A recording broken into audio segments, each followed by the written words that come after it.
ही कि आप चाहते हैं कि विस्थापित समाज वापस कश्मीर में जाए। एक मल्टी रिलीजियस सोसाइटी जिसका कश्मीर में होना बहुत जरूरी है, उसको बनाने के लिए ये काम करने गवर्नमेंट को जरूरी है। लेकिन अफसोस की बात है कि आज 3 महीने से ज्यादा हो गए, गवर्नमेंट ने इसके ऊपर कोई सीरियसनेस नहीं दिखाई। सिर्फ नारेबाजी थी, सिर्फ इलेक्शन के दौरान जो है इस तरह की बातें की गई, लेकिन ग्राउंड के ऊपर धरातल के ऊपर इस तरह की कोई चीज जो है वो गवर्नमेंट की साइड से नहीं दिखती।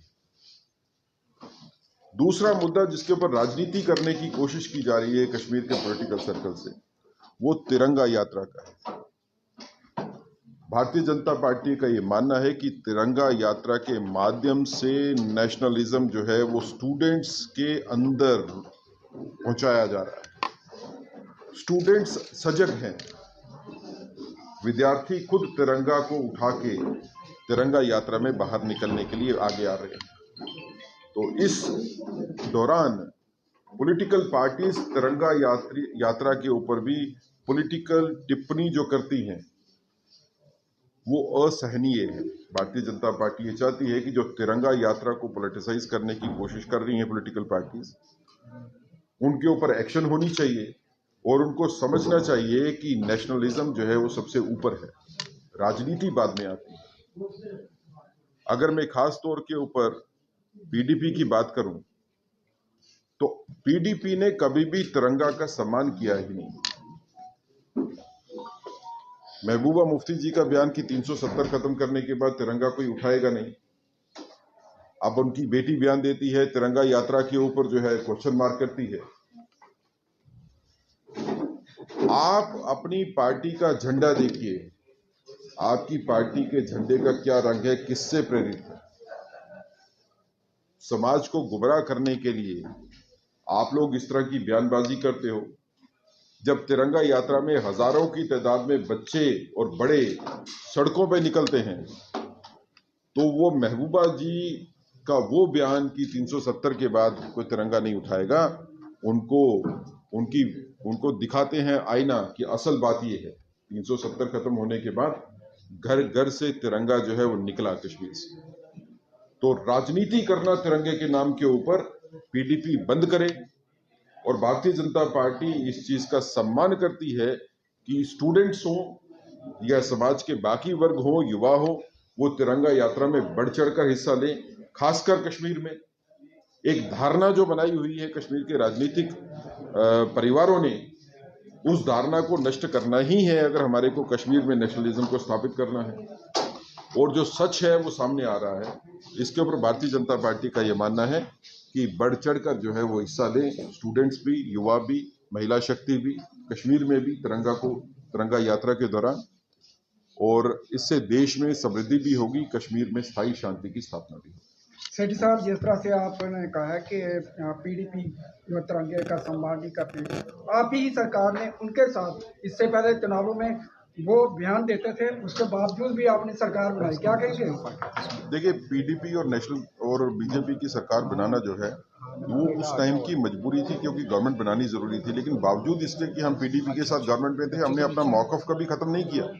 हम अपने प्रिंसिपल से थे। हमने तब भी तिरंगे का जो है अपमान कभी होने नहीं दिया और राष्ट्र की लड़ाई में हमने गवर्नमेंट को गिरा दिया। हम गवर्नमेंट से बाहर आ गए क्योंकि उस टाइम पे राष्ट्र को जरूरत थी इस चीज की। तो पीडीपी के साथ अलायंस में होने के बावजूद भी भारतीय जनता पार्टी ने अपने आदर्शों के ऊपर कभी कॉम्प्रोमाइज नहीं किया। एक लास्ट क्वेश्चन है, जिस तरह से आपने कहा है कि मौजूदा सरकार जो है कश्मीरी पंडितों के लिए जो है घर वापसी के लिए होती है, आपकी 10 साल सरकार है, आपने बड़े वादे किए थे 370 हटेगा, कश्मीरी पंडित वापस जाएंगे, एक भी कश्मीरी पंडित वापस नहीं किया, उल्टा टारगेटिंग किलिंग बढ़ गई।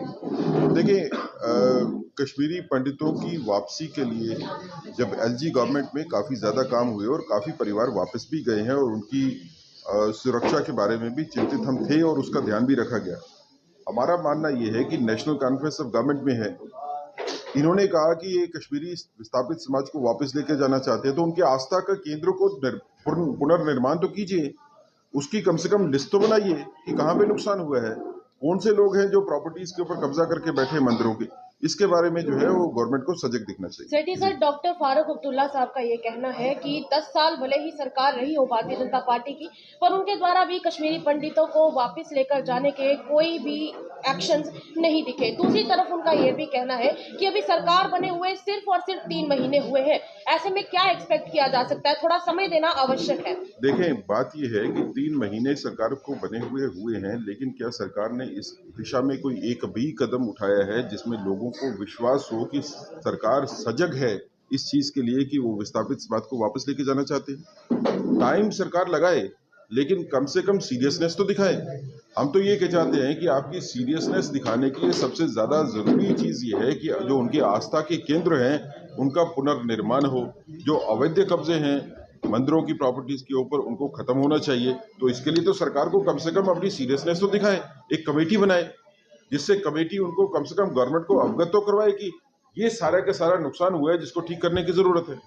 तो हमको लगता है कि इस तरह की सोच, इस तरह की पहल जो है वो गवर्नमेंट को करनी जरूरी है, ताकि लोगों में विश्वास हो कि अगर हम वापस जाएंगे तो हमारे आस्था के केंद्र जो है वहां पे होंगे।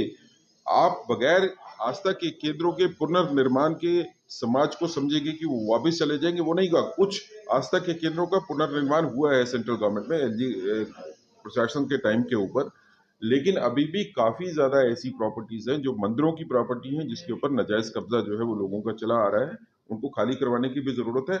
उसी ढंग से जैसे विस्थापित समाज की प्रॉपर्टीज के ऊपर जो डिस्ट्रेस सेल में भी गई उसको भी वापस रिक्लेम किया गया, जो मंदिरों की प्रॉपर्टी भी डिस्ट्रेस सेल में गई हैं उनको भी वापस क्लेम करना चाहिए।